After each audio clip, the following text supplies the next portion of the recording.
À Paris, une tension rare secoue les couloirs du pouvoir. Ce n'est plus une simple friction diplomatique entre la France et l'Algérie, on assiste à un véritable réveil des peurs enfouies, déclenché par des décisions souveraines venues d'Alger qui remettent en cause des décennies d'équilibre tacite. Au cœur de cette tempête, une réforme récente du Code de la nationalité algérien, adoptée fin décembre par le Parlement. Ce texte élargit les motifs de retrait de la nationalité pour les citoyens algériens à l'étranger, y compris les binationaux, quand leurs actes sont jugés contraires aux intérêts supérieurs de l'État. Sur le papier, une mesure de protection nationale.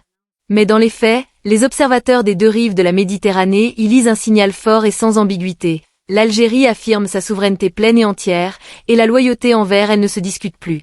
C'est précisément ce message qui a fait tressaillir certains cercles à Paris. Une sénatrice française, Valérie Boyer, a récemment relancé le sujet au Sénat en interpellant le gouvernement. Derrière ces questions précises sur les conséquences pour la France et l'Europe, on perçoit une inquiétude profonde. Elle évoque un contexte bilatéral très dégradé, marqué par des tensions migratoires, consulaires et mémorielles.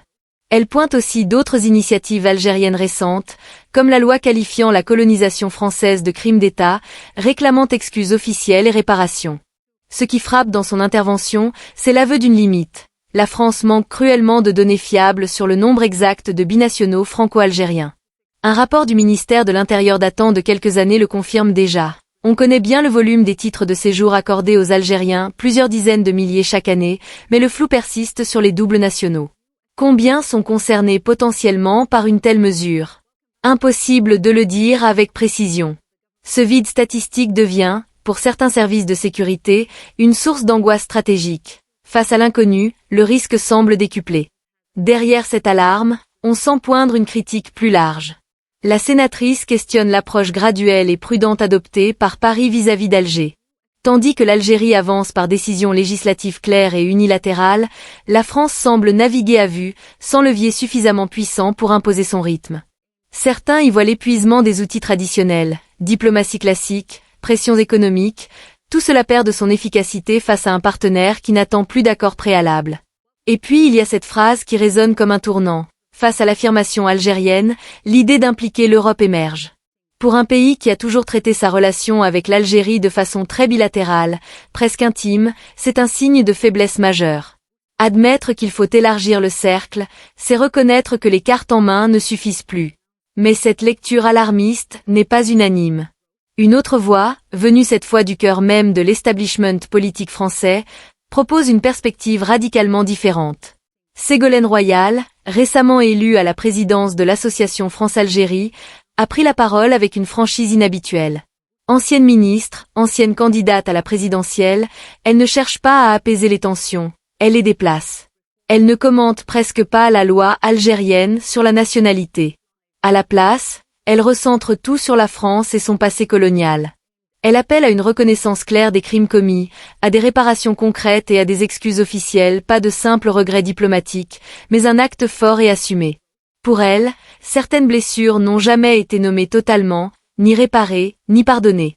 Elle rejette fermement l'accusation de « rente mémorielle », ce reproche souvent brandi dans les milieux conservateurs pour suggérer qu'Alger utiliserait l'histoire comme levier de chantage. Selon elle, réclamer justice n'est pas un calcul politique, c'est un droit légitime des victimes. En une seule intervention, elle inverse la charge. Le vrai obstacle aux relations apaisées ne viendrait plus d'Alger, mais d'un passé français non soldé. Une position d'autant plus percutante qu'elle émane d'une figure de poids au sein même du système politique hexagonal. Elle offre ainsi à l'Algérie une légitimité morale inattendue, venue de l'intérieur. La France apparaît alors fracturée dans son rapport à l'Algérie. D'un côté, une droite qui sonne l'alarme sur une souveraineté algérienne perçue comme menaçante, sur une perte de contrôle et sur des risques sécuritaires mal quantifiables. De l'autre, une voix progressiste qui dit « Regardez en face votre histoire, assumez-la, et seul ce chemin permettra de sortir de l'impasse ». Le timing n'est pas anodin. Ces déclarations interviennent alors que la crise bilatérale traîne depuis des mois, avec des gestes durs des deux côtés. Alger pose des actes de puissance unilatérale, la réforme de la nationalité, la criminalisation légale du colonialisme. Paris se retrouve coincé entre une ligne dure réclamée par une partie de sa classe politique au risque de tout perdre sur le plan économique et sécuritaire, et une voie de reconnaissance qui ouvrirait potentiellement la boîte des réparations, avec des conséquences électorales explosives. Au fond, ce qui se joue dépasse la simple querelle entre deux États. C'est un test pour l'idée même de double allégeance dans un monde où les nations réaffirment leur intransigeance. Derrière les lois, les questions au Sénat et les appels au pardon, une interrogation brutale émerge pour des millions de personnes. Dans ce nouvel ordre, jusqu'où peut-on appartenir vraiment à deux pays à la fois? Et quand l'un exige une loyauté absolue, que reste-t-il de l'autre? La réponse n'est pas pour demain. Mais une chose est sûre, Alger a réussi à placer Paris face à ses contradictions les plus profondes. Et ce face-à-face ne fait que commencer.